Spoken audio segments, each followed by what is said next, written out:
Joo moi. Eli siis kun eilen tuli se ulkoiluvideo, niin niitä ulkoiluvideoita tulee sitten joka toinen päivä. Ja eli mä yritän kuvata ainakin niitä joka toinen päivä. Eli nyt saattaa olla jopa joka päivä niinku videoita. Että jos se teitä haittaa. Mulla siis on näitä vähän näitä niinku on vähän niinku lomaa. Nythän on viikonloppu, no perjantai.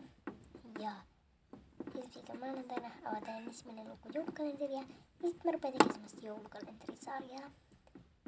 Että ei pitäisi mitään muuta. Ja poikki. No moikka vaan taas. Ihmettelittekö tuota alkua? No, ei se haittaa, vaikka ihmettelittekin.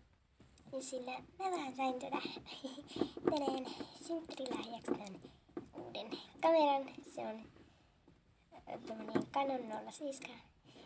En muista mikä se on. Se on tämmönen Canonin kamera, että ja kamera tuli niin. Se on myös ihan mahtava niin. Mä tein nyt tämmöisen aloituksen tänne mun videolle.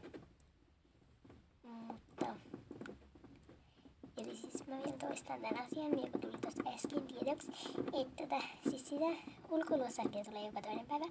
Joulukalenteri tulee sitten kun on se ensimmäinen luukku avata, niin tulee eka osa.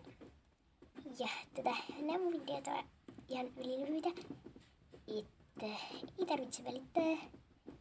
Ja sitten mä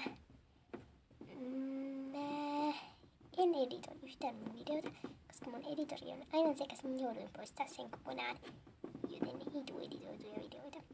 Mutta joo, niin, mies minä jäänkään. Eli siis mä kuvaan joka päivä. Ja hei sisko, missä mun meikit on? Hei, mä yritän kuvata videoon, joten mene pois. Joo. Anteeksi, toi oli mun sisko. Mutta siis mä en oo vielä kerännyt tehdä sitä huoneen esittelyvideoa. Se tulee seuraavassa videossa, joka mä kuvaan ihan just, joten tää on tämmönen tilakkaa mun karvaa. Niinku, joo. Ja ei pitäis muuta. Moi moi!